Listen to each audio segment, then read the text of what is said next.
भगवान विष्णु कहते हैं हम भगवान ब्रह्मा और शिव, हम तीनों में तनिक भी भेद नहीं है। और जब दक्ष ने जानबूझ करके यज्ञ में भगवान शिव को अपमानित करना चाहा, तो आप दोनों देवता वहां क्यों गए? नारद जी कह रहे हैं कि शिवम होना पड़ा। आप क्या प्रलयंकारी भगवान शिव के प्रभाव को नहीं जानते थे? आप लोग अज्ञानियों की तरह से शिव जी के गणों से युद्ध किए, क्या आपको शिव तत्व का बोध नहीं था? मेरे मन में, मैं आपका पुत्र नारद हूँ, ब्रह्मा जी मैं जानना चाहता हूँ, बड़ा संशय है शिव जी का यह चरित्र सुन करके। भगवान ब्रह्मा नारद जी को सुना रहे हैं प्रतिष्ठानपुर झूसी यानी तीर्थराज प्रयाग में, कि हम लोग गए क्यों, क्या कारण था, और हम लोगों को अपमानित पराजित होना पड़ा। हे पुत्र नारद सुनो। सूत जी सौनक आदि महर्षियों को बतला रहे हैं। जब ब्रह्मा जी की सभा में दक्ष प्रजापति ने प्रणाम नहीं करने पर भगवान शिव को शाप दिया कि आज से शिव को यज्ञ में भाग नहीं दिया जाएगा, तो वहां पर दधीची ऋषि थे, ऋग्वेदी ब्राह्मण है, ऋग्वंशी है, ये उठ करके खड़े हो गए। दधीची ऋषि ने वहां सबको सुनाते हुए कहा कि यह दक्ष मूढ़ बुद्धि वाला है, इस दक्ष के पास विवेक नहीं है, शिव तत्व को नहीं जानने वाला यह दक्ष भगवान शिव का अपमान कर रहा है। इसलिए हे देवताओं, आप सभी को दक्ष को समझाना चाहिए कि शिव तत्व को नहीं जानने के कारण शिवम ब्रह्म, शिव ब्रह्म में नहीं समझता है, एक प्रजापति है और वो ये शाप दे रहा है। आप सभी सुन रहे हैं। पितामह ब्रह्मा जी आप भी बैठे हुए श्रवण कर रहे हैं। आप बताइए, क्या भगवान शिव के द्वारा दक्ष को प्रणाम किया जाना चाहिए? धर्मशास्त्र का नियम है कि अगर छोटे को बड़ा प्रणाम करता है तो उसके मस्तक फट जाएगा। ये नियम ठीक है, ईश्वर पर लागू नहीं होता, लेकिन दक्ष ब्रह्मा जी आपके सृष्टि का मानवीय शरीर वाला है, तो दक्ष को भगवान शिव प्रणाम करें। आप लोग दक्ष को समझा नहीं सकते हैं। दधीची बिगड़ गए और उन्होंने कहा कि यह उचित नहीं किया गया। दक्ष बड़े नाराज हुए और दधीची को उन्होंने वहां से सभा से बाहर जाने के लिए कहा कि तुमको यहाँ किसने बुलाया है? उन्होंने कहा मैं ऋषि हूँ, मंत्र दृष्टा हूँ, सारे ऋषियों का आवाहन हुआ, मैं भी आया। कहा तुम इस सभा से निकल जाओ, तुम बहुत बड़े शिव के भक्त बनते हो। तो उस समय दधीची ने शाप दिया कि तू अपने जिस मुख से भगवान शिव का अपमान करता है, उनकी निंदा करता है, ये तेरा सिर काटा जाएगा और तेरा मुख अपने को बहुत अधिक मैं करने वाला बकरा होता है, उसका सिर लगाया जाएगा, क्योंकि बकरा भी मैं बहुत करता है, इसीलिए उसका सिर काटा जाता है। बलि बकरे की ही होती है, शेर की बलि कहीं सुनी ही नहीं जाती। कौन शेर की बलि देने जाएगी? जो जाएगा उसी को फाड़ के खा जाएगा। लिखा है एक कवि का जो है अनुवाद शब्द मैं सुना रहा हूँ। वो कहते हैं कि बलिदानन सिंह का होते सुना, बकरे बलि बेदी चढ़ाए गए। सिंह की बलि नहीं होती है।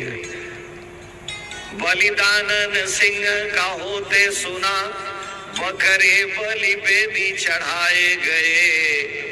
काटे न गए टेढ़े पेड़ कभी, सदा सीधे पे आरे चलाए गए। सीधा पेड़ है, दरवाजा फाटक चौखट बनेगा तो उसी पर आरा चलाया जाता है। टेढ़ा पेड़ काटने की क्या जरूरत है? किसी काम में लायक नहीं है, सूख जाएगा तो जलौनी के काम आएगा, जलाने के अलावा किसी काम का नहीं है। तो सीधा पेड़ बेचारा काटा जाता है। बलिदानन सिंह का होते सुना, बकरे बलि बेदी चढ़ाए गए। काटे न गए टेढ़े पेड़ कभी, सदा सीधे पे आरे चलाए गए।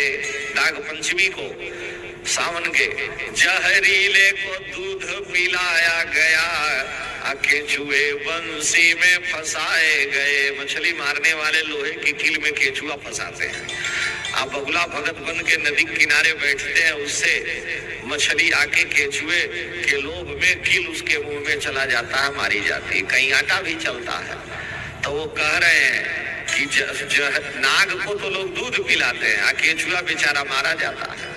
तो जहरीले को दूध पिलाया गया, केचुए कटिए में फंसाए गए।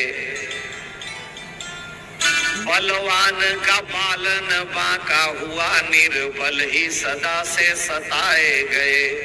जो जितना सीधा होता है वो उतना ही ताड़ा जाता है। देखो तो मीठे गन्ने को कोल्हू में पेरा जाता है।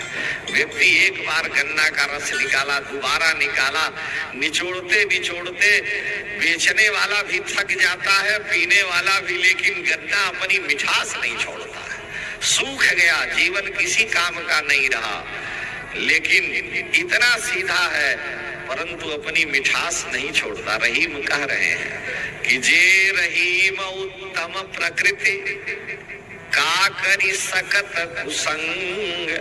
सारा परिवार, सारा समाज विरोध करे, लेकिन जो भगवान के प्रेमी भक्त हैं, जिनकी प्रकृति ही परमात्मा की शरण में ला दी है, उनमें परिवर्तन नहीं हो सकता। जे रहीम उत्तम प्रकृति का करी सकत कुसंग। चंदन विष व्यापत नहीं, लपटे रहत भुजंग। सैकड़ों चंदन के पेड़ पर सर्प लिपटे रहते हैं, लेकिन किसी भी सर्प का विष चंदन में नहीं प्रवेश करता। वो अपनी शीतलता के कारण चंदनों को, वृक्ष सर्पों को सुख पहुंचाता है। तो उत्तम प्रकृति वालों का स्वभाव है, लेकिन जो जितना सीधा होता है उसे उतना ही परेशान होना पड़ता है। और मेरे भगवान शिव अत्यंत सीधे सरल है। आपने दक्ष को मना नहीं किया, आप लोगों ने अनुशासित नहीं किया और ये शाप दे रहा। इसलिए मैं शाप देता हूं कि इसको बकरे का सिर मिलेगा, इसका सिर काट लिया जाएगा। और सारे देवता, आप सभी कान खोल के सुन लो कि जहां भगवान शिव का, महाकाल है, अपमान होगा, वहां किसी का कल्याण नहीं होगा। दधीची शाप दे करके दक्ष से अपमानित होकर सभा से वहां से चले गए। ब्रह्मा जी से नारद जी ने पूछा कि आप लोग वहां क्यों गए? आपको पराजित होना पड़ा। आप जान रहे थे कि दक्ष ने भगवान शिव के विरोध में ही बृहस्पति सव यज्ञ किया है, जिस यज्ञ में उनकी पुत्री देवी सती ने अपने पति के अपमान के कारण शरीर त्याग दिया, फिर भी आप लोग वहां से हटे नहीं थे।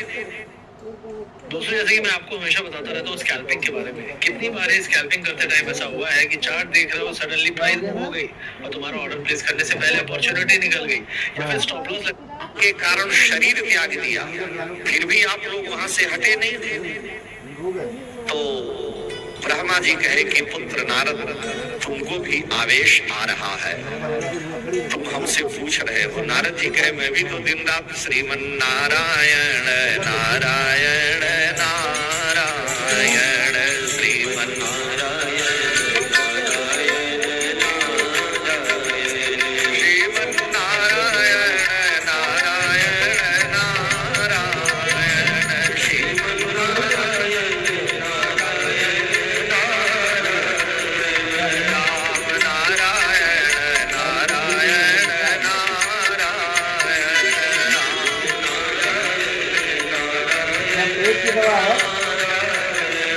लक्ष्मी नारायण नारायण नारायण लक्ष्मी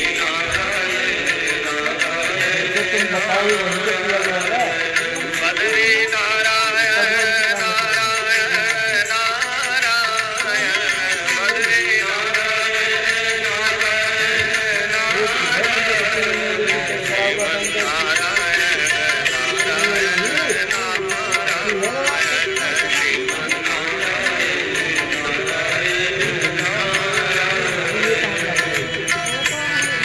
दिन रात केवल नारायण नारायण करता हूँ। दिन रात नारायण के स्मरण में ही मैं विचरण करता हूँ। और मुझे आश्चर्य है, मुझे भी दुख है कि मेरे प्रभु श्री विष्णु और ब्रह्मा जी आप लोग आए, आपको अपमानित होना पड़ा। क्या आप भगवान महाकाल को नहीं जानते थे? ब्रह्मा जी ने कहा कि पुत्र देखो, मैं तुम्हारे मन का संशय दूर करता हूं। पूर्व काल